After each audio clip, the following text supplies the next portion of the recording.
This is Thank You Mama, weekly lessons from mothers all around the world.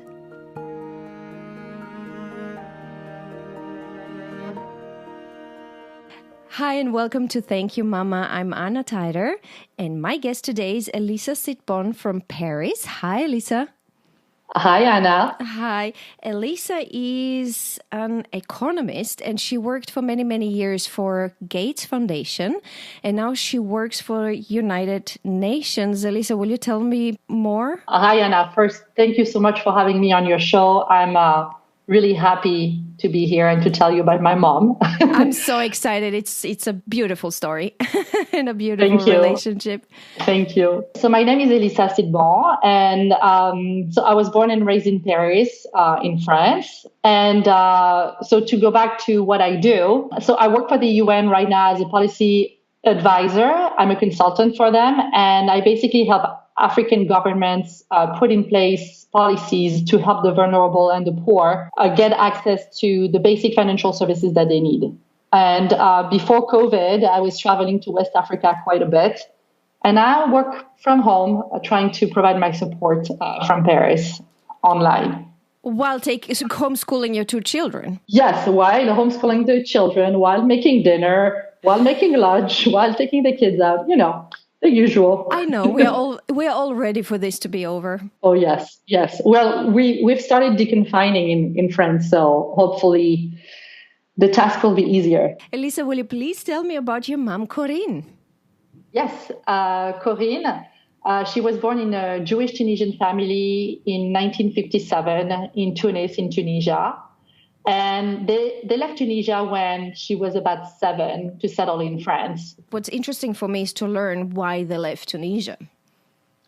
Yeah, sure. So it's actually a complex story. So Tunisia, for people who don't know, is a small country on the northern coast of Africa between Algeria and Libya.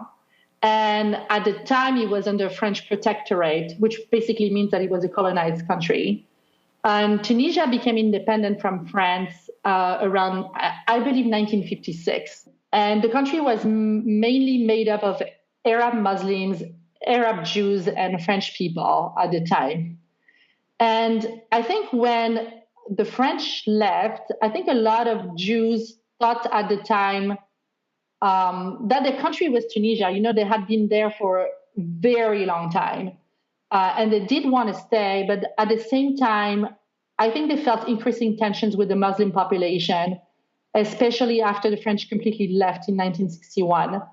And even more so during the Six-Day War, which happened between Israel and Arab nations, Mm-hmm. And so I think there were some tensions. I think some Arabs potentially questioned their presence and their belonging to the country. Mm-hmm. And Jews also maybe felt that the future of Tunisia was to be an Arab Muslim country. Mm-hmm. And therefore, they probably believed that their future was not certain, Mm-hmm. So there were several ways of Jews leaving Tunisia after the independence. And my mom's family left in 1964. On my dad's side, there are also Tunisian Jews. They left a little bit later during the Six-Day War in 1967. So it is pretty complex. And when I talk to them, there's always a lot of nostalgia when they talk about Tunisia. I can imagine it's a gorgeous country. I spent 2 weeks there and it's really gorgeous. So, Elisa, the whole family, how many people left? You told me that the whole family left, and in the beginning, everybody lived in this tiny apartment in the center of Paris. Yes. So my mom left with her brother, I believe, who was just 1 year old or something like that, her parents, so her mom and her dad, and her uncles and her grandparents. So they moved to Paris. They moved into this place near Le Marais. And they were not a tiny apartments by French standards, by Parisian standards, but quite tiny for such a crew. Mm-hmm. I think there were 10 in a 2-bedroom apartment. But I think they were happy. I don't think they ever thought that they were deprived or that they were missing anything. I think they were happy. And then your grandma started her business. Yes. So my grandma had a luxury secondhand store near the Palais de l'Élysée, where the president is, for a while. I don't know how long it lasted. I think probably 15 years that she had that store. And I think she was clothing a lot of very famous women and politicians and, And we talked about how interesting it is that in the 60s, Parisian famous and rich ladies were buying secondhand clothing, how today that would never happen. And I feel nostalgic for that. I'm a big fan of secondhand clothing. Me too. Me too. For the sake of the environment. Exactly. I think secondhand clothing is making a big comeback, at least in Paris. That's great. That's great. Yeah. And your grandma had your mom when she was very, very young, didn't she? Yes, my grandma got married when she was 18. She had my mom a few years later. And then my mom had me very early too. She had me when she was 23. So at the dinner table, sometimes we had 4 generations of women around the table. So that's the good thing about marrying young, I guess, or having your kids very young. I think you get to see your kids grow and become, real people with jobs and stuff for a long time. I love 4 generation of beautiful women at the same table. It's true. Then you told me that your mom never studied. Yeah, no. She went to school in Paris. She passed her baccalaureate, which is the big exam that students take around the age of 16 or 17. And that allows you then to go to university. But I don't think it was never expected of her to have ambition and have a career. And I think early on, she was conditioned to, to find a husband, to get married and have kids. And I also think that she never had a professionally successful female model, to look at and to want to replicate. So, but I really think that she's always wanted more for her girls, for me and my sister. And so today, thanks to that, I'm the first woman in my family who went to university, followed by my sister, of course. But, at the same time, I want to be considerate that it was also not the same generation. And they were also coming from Tunisia. Yes, a different culture and different time. Exactly. But you told me a funny story how she went to medical school to meet a husband who would be a future doctor. Yeah. I think that my grandma told her that, if you want to meet a good husband, that husband should probably be a doctor. So the logic step, would be for you to go to med school and see what's going on over there. So what's funny also is that she did marry a doctor. She married a pediatrician who's my dad, but she didn't meet him at school. She met him on the beach in the south of France. So I love that story. I think it's a good story. Life is never the way you planned it. Never, ever. Look at me talking to you from Seattle. Exactly. If you told me 10 years ago I would live in Seattle one day, I'd be like, what? No. Me too. I can't believe, I would have never thought that I would live in Seattle too one day. If someone had told me that, I would have said, no, you're crazy. That's never going to happen. I'm from Paris. Why would I ever move to Seattle? It was never a goal in my life either. It's funny. So will you tell us shortly, because we're missing that part of your story, how you ended up in Seattle and back in Paris? Sure. So as I told you, I was born and raised in Paris, and I studied finance and international relations in France. I worked there for a bit, but then when I was 27, I really felt that somehow my world was limited. I can't explain why. I mean, I didn't meet the right guy. I could not get the job that I wanted for some reason. I felt very frustrated, and I was just very curious about the world. So one day I just decided at the age of 27 to move abroad and just experience something different. So I moved to DC with no clear place to stay. I didn't have a job. I had a few friends there in DC.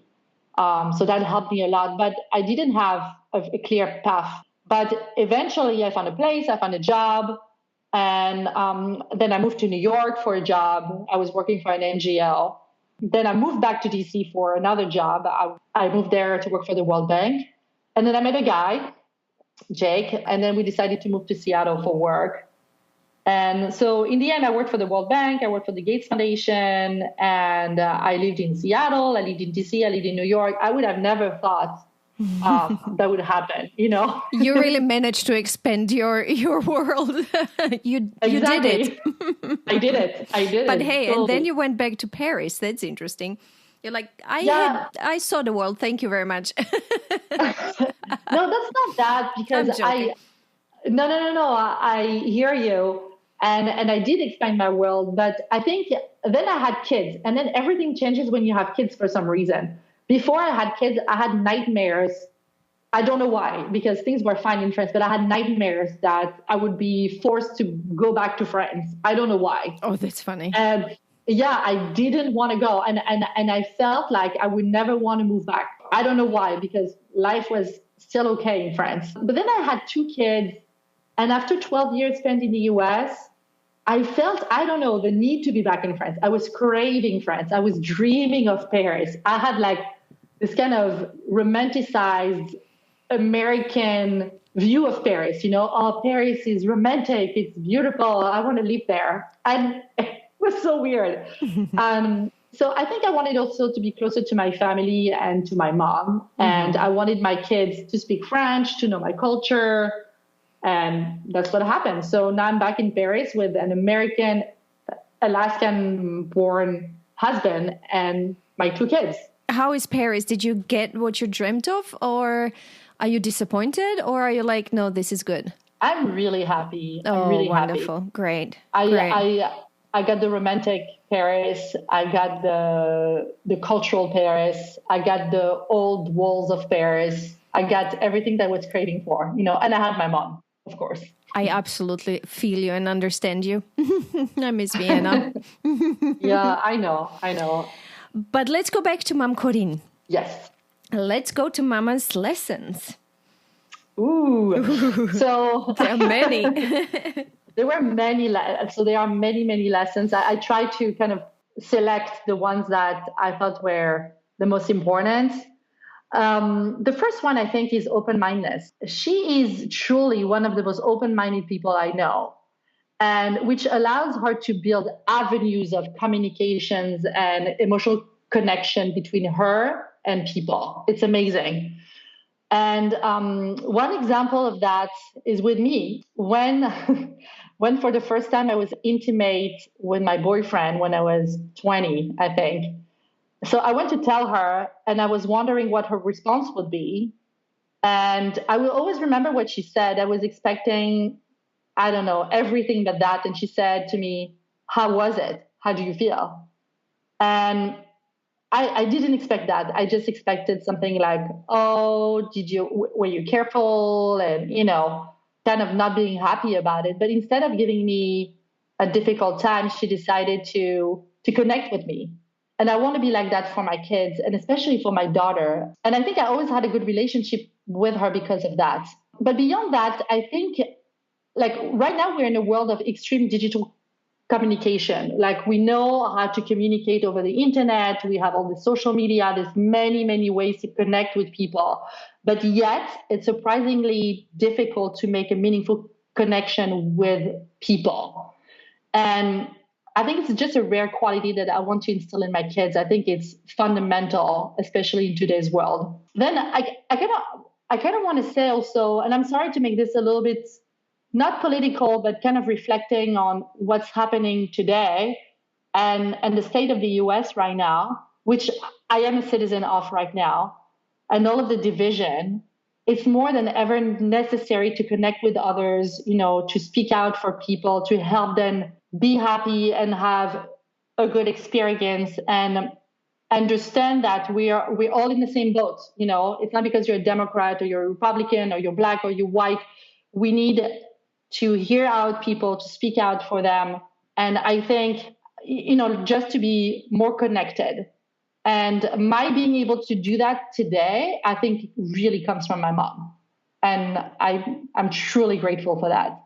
And then, so the other things I wanted to mention about my mom, I think one other thing that's really important is that I should not count on other people to make me happy. When I was single, she always told me to never stay in a bad situation with a man. She always reminded me that a partner is basically like a cherry on the cake. It's not the cake. If the cake is not good, the cherry is not going to make things better. It's really something that I need to do on my own. I need to make my own life worthwhile for myself before I meet someone, instead of trying to get other people to bring me what I need. Then you turn into someone needy. And I think she always reminded me to not become that. It's a very, very, very important lesson to be your own ecosystem of happiness, so to say, to be just content for yourself and not from what comes from the outside. Yes. I like the cake thing, that a boyfriend will be a cherry on top, that if the cake is not good, there's no cherry that can save it. I agree. It's kind of a genius way to summarize it. It is. It makes it like perfectly easy to understand. And you're like, yes, of course, I want the cake to be delicious, And then to have a cute cherry on top. Yeah, and then the cherry, sure. The next thing whole, Tell me about the one we talked about, which I like because we have a saying in Croatian that the devil is never as dark as he seems, that things are never as bad as they seem. Yes. My mom has always been kind of my reality check. She's always told me that there are very, very few things in life that are grievous or seriously bad, And I think for her, as long as you're healthy, everything's possible. There's a way out of anything that seems irreparable or bad, and that you can really solve for your own problems as long as that you have your health and you can count on a few people. There are very few things that are truly, truly bad. And I think that's a great way to be in life, to know that you can solve for things, like to always see the positive. To be like, okay, this is not rock bottom. Or maybe it is rock bottom. It feels like rock bottom, but is it really? And to always question that and have that perspective. I think that's been really, really helpful in my life, especially when, we've all been in bad situations or situations that felt like irreparable or really difficult. I think that gave me the strength to go over those difficulties. And then also she's always been like my moral compass. She always called me out when I was kind of losing myself. I wasn't truly losing myself, but when I was living in New York, I was single in New York. I was not making a lot of money. I was living in a small, tiny apartment. And I'm sorry for the word, but it was kind of a shithole a little bit, I had a drunky neighbor who was banging on my door at night. It was really tough. And I became kind of angry. I was kind of an angry person. And one day I was with her at a restaurant, and there was a little kid, a very cute little kid, who was crying and yelling. He's a little kid.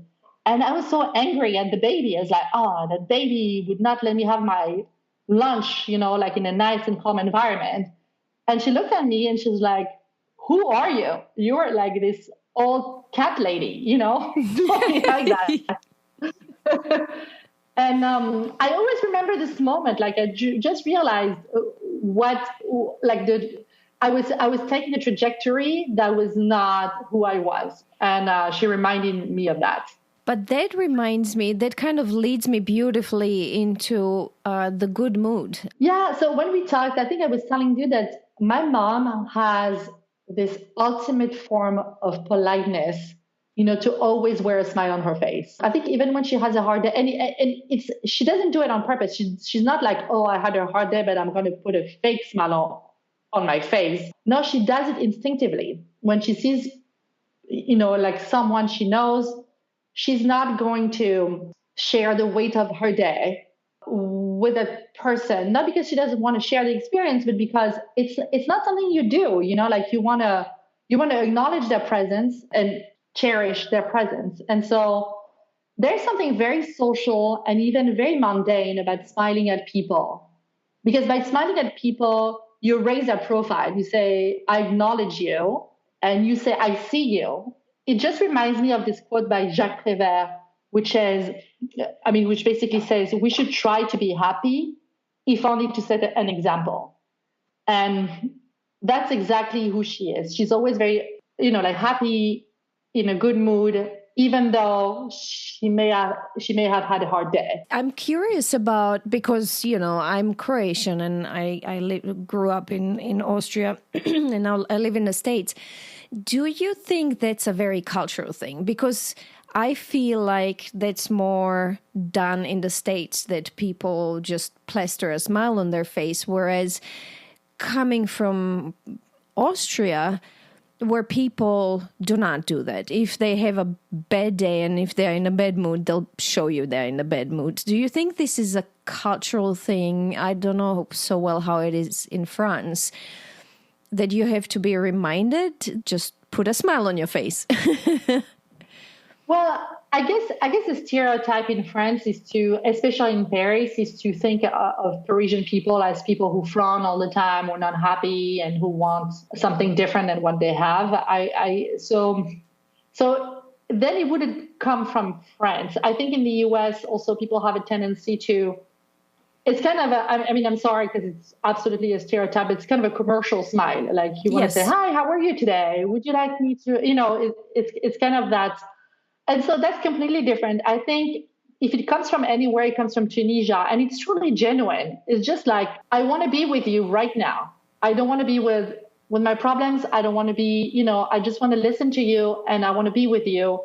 And so I'm smiling, Yes. And yes. So it's again about this true connectedness with other people, and not so much about the smile, but just mindfully connecting with others. Exactly. It's really powerful. It's really powerful because I think it really helps you truly connect with people. I think I really got that from her. You did. I know how many friends you have here in Seattle and how admired and beloved you are. Well, thank you. You do bring sunshine into a room. But it's true, because it helps you rebuild the community when you're abroad or when you're alone. It helps you connect with people at work. It helps you help people also when they need it. It just helps you build even your persona, with the world. Mm-hmm. And then Mom pushed you, as you told me, to be a risk taker. Yes, which is interesting because I think she is at heart a risk taker, despite she never had a chance to show it in her life, in the life she chose for herself. In the day-to-day, she always tells me to be careful. When I bike in Paris, for example, she's like, oh, be careful the cars. And she's always worried for my physical integrity. She wants me to be in good health and not take risks on the physical side of things. But she never told me to be too careful when it comes to life decisions. And I find it really beautiful. She's always pushed me to move across the globe without a job. She pushed me also to take risks and leave. I mean, when I left Paris, I had a job. It was not perfect, but it was stable. I had a place to live. I had friends. I had all the comfort in the world that I needed. And I think she understood that I wanted to experience things on my own and to put myself in a risky situation. I needed to get to gain that self-confidence because I never got it from my community and my family. I was always very cherished, very loved, very surrounded. And so I think things were kind of sugar-coated for me. But I needed to leave that behind in order to build myself. And so she never told me, stay in your comfort zone, honey. She never told me that. She said, do it. She always felt that need in me. And she knew I would only be happy if I did that. And so she's one of the few people who understood what I wanted to do when I left Paris, who said, okay, I see what you want to do, and I think you should do it, and I think you're going to succeed.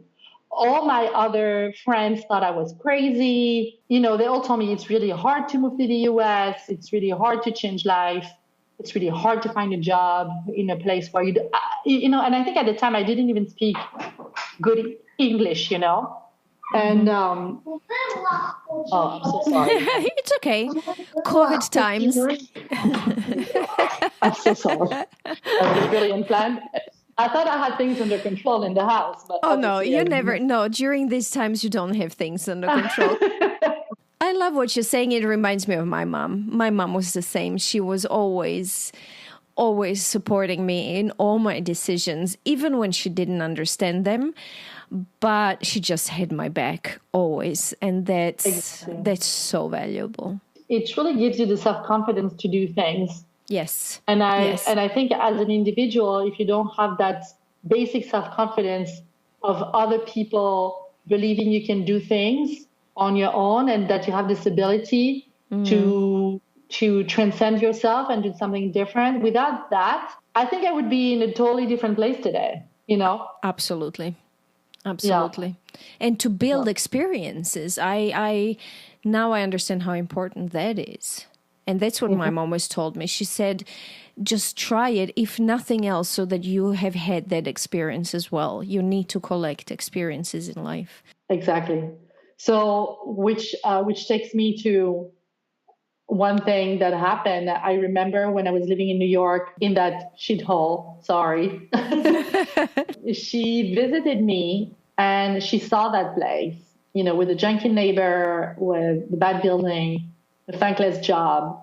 But she was very like, oh, that's great. You're doing it on your own. She never showed me how pained she was, because I learned at a later stage that she cried her eyes out after she had seen me and after she had seen my apartment. But instead, she decided to leave me room to do my own thing. Yes. She knew I was having a hard time, and she didn't want to push me down further by telling me, you should go home now. Yeah. She knew I was on a journey. Wow. That's a strong mother. Yes, she's very strong. And not selfish. And that's, again, what I admired about my mom. When I moved to Austria and it was decided I will stay in Austria, she will go back to Croatia, and we were always so close. It was so endlessly hard for her and for me. But she recognized that I just have to do this, that this is my life and this is an amazing opportunity for me. Selfless mothers. Selfless mothers, yes. Mm-hmm. Yes. I still wanted to ask you if there was anything she did not teach you, anything that you wish she taught you, anything big you had to learn yourself. Well, of course, it's not all rosy, and I'm not going to lie. I think, for example, like the reality is that I have today a very different life than my mom. And because I wanted to have a different life than my mom in a lot of ways. I wanted to have a career. I wanted to have ambition. I wanted to achieve things. In that sense, I did not get that from looking at her life. But yet she managed to play a really big role in me trying to reach higher. Mm-hmm.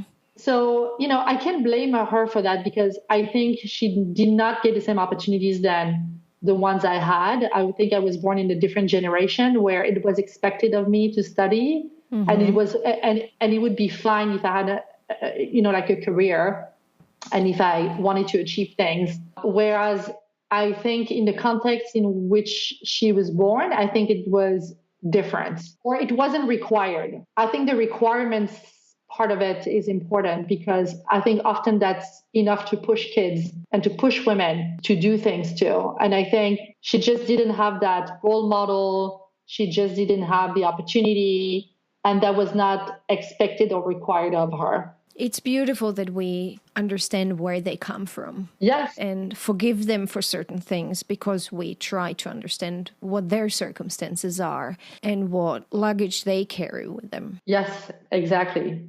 Will you help me to summarize? Let me try to summarize. As the first thing you mentioned, I have open-minded and being able to create meaningful connections with other people. Yes. Then I have that things aren't as bad as they seem. Yes. That as long as you're healthy, you can conquer everything. And I love that one. I've learned that one.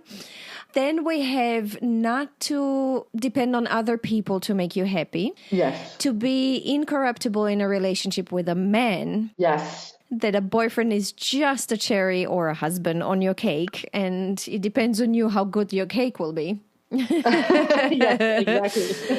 Then I have taking risks in life. And then I have being polite and putting a smile on your face. I think that circles back to connecting with people. Yes. Elisa, thank you so very much for sharing your Mama Corinne with me. Thank you, Anna. It was such a great time for me to share my story with you. It feels good. It just feels good. It's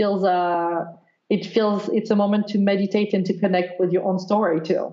And know where you come from. So thank you. Thank you for saying that. I get that so often from my listeners and my guests, and it just propels me. It gives me fuel to continue, and it makes me so excited about this project. Thank you for saying it. Of course. It was a pleasure to be with you. If you enjoy Thank You Mama and want to help it grow, please take the 2 seconds to leave a 5-star review on Apple Podcasts. It really helps. If you'd like to get in touch, you can send me a mail at info@thankyouMama.net. You can also find me on Instagram, Facebook, and Twitter under Anna Teider, that's Tajder. This was Thank You Mama. Come back next week, subscribe, and tell your friends.